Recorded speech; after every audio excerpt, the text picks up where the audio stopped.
तो सुनो आवा लगावाला भौजी धीरे धीरे रंगवा भइल बा गिरे गिरे। आवा लगावाला भौजी धीरे धीरे रंगवा भइल बा गिरे गिरे।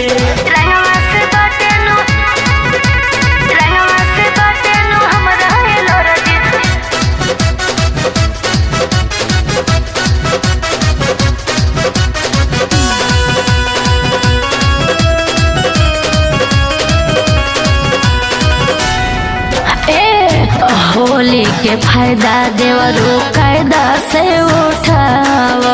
अच्छा नए नए